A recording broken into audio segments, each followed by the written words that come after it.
નમસ્કાર વિદ્યાર્થી મિત્રો, હિન્દીના હુંકારમાં તમારું સ્વાગત છે. શેર કરો હિન્દીવાળા મિત્રો બધા સુધી આ વિડીયો, કારણ કે આની અંદર તમને વ્યાકરણ વિભાગ કઈ રીતે લખવો એનું હું સોલ્યુશન કરવા જઈ રહ્યો છું.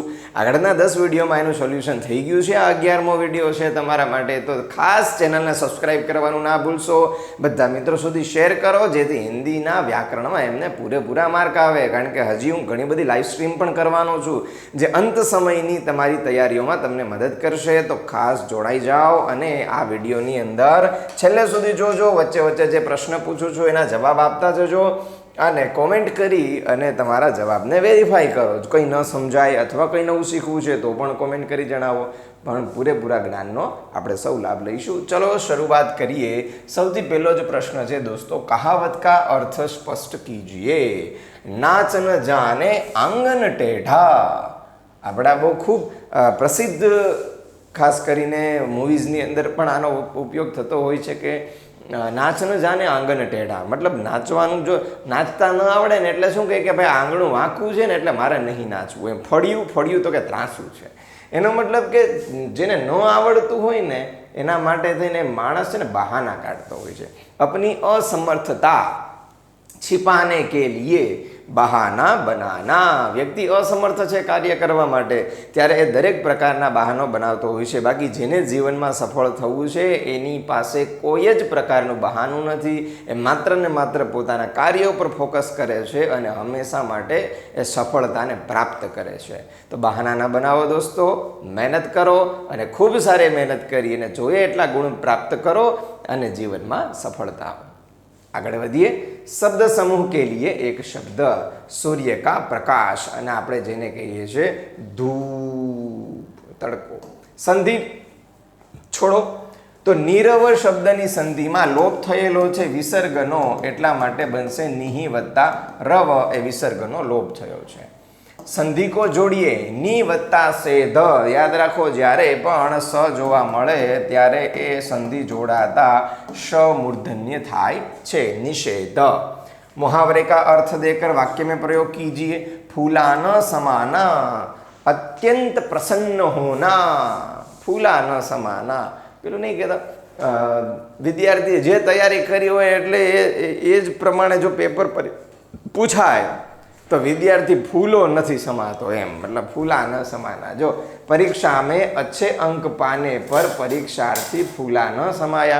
આ આપણને લાગુ પડે. જો આપણે જોઈએ એવી સરસ તૈયારી કરીએ અને તમને પૂરેપૂરા ગુણ આવે તો તમે ફૂલા ન સમાવ યાર, બરાબર છે. અને એના માટે થઈને જો ફૂલો ના સમાવું મારે થવું હોય તો મારે તમારી જરૂર પડશે.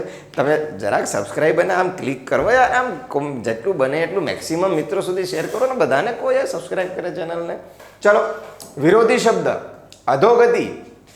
જે મહેનત ન કરે એની થાય. આપણે શું થશે?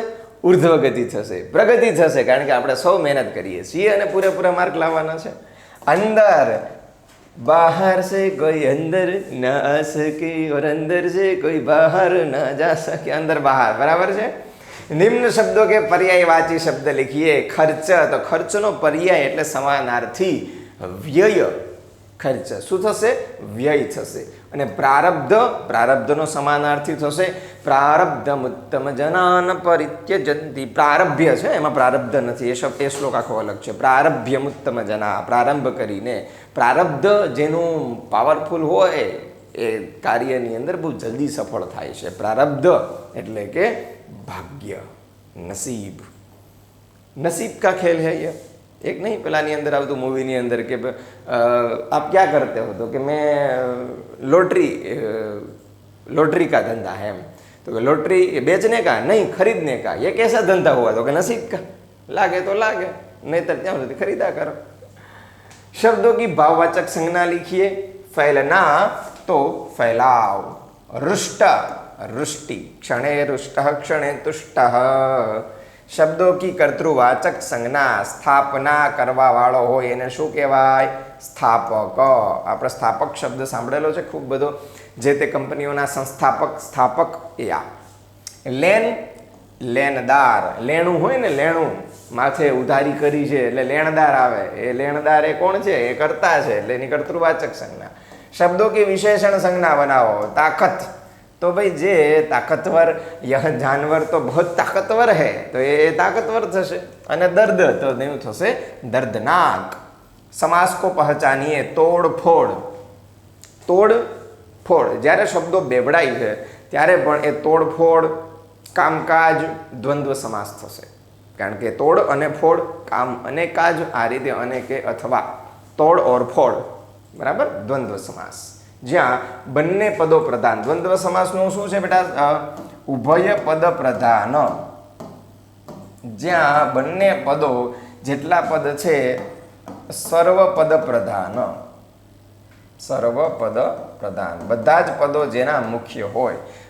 મહાવત્તા જાગરણ મહાજાગરણ તો એમાં મહા જે છે એ વિશેષણ હોવાથી વિશેષણ પૂર્વપદ વિશેષણ અને ઉત્તરપદનું જ વિશેષણ હોય ઉત્તરપદ છે એ વિશેષ્ય બને ત્યારે વિશેષણ વિશેષ્યના સંબંધના કારણે જેમાં મહા લાગે છે એ તો શોર્ટકટ તરીકે કર્મધારય સમાસ જ તમારે કરી દેવાનો છે। મહાદેવ મહાવૃક્ષ ઇત્યાદિ ઇત્યાદિ। તો આ પ્રમાણે દોસ્તો હજી જો તમને કોઈ પ્રકારના ડાઉટ્સ છે કંઈ હજી વધારે શીખવું છે અથવા તમારે હિન્દીમાં જ પૂરા માર્ક લેવા છે તો ચેનલ આ તમારા માટે જ છે। ગુજરાતી જો તમારે વિષય છે તો પણ આ તમારા માટે કામનું છે અને ગુજરાતી તમારે છે જ। સંસ્કૃત તમારા મિત્રોને કોઈને હોય તો એના સુધી પણ આ ચેનલને શેર કરો અને સબસ્ક્રાઈબ કરાવડાવી લો કારણ કે સંસ્કૃત હિન્દી અને ગુજરાતીનું મેક્સિમમ ગ્રામર હું તમારા સુધી શેર કરવાનો છું। તો મળીએ છીએ દોસ્તો નવા વિડીયોની અંદર, ત્યાં સુધી ખૂબ સરસ તૈયારી કરો।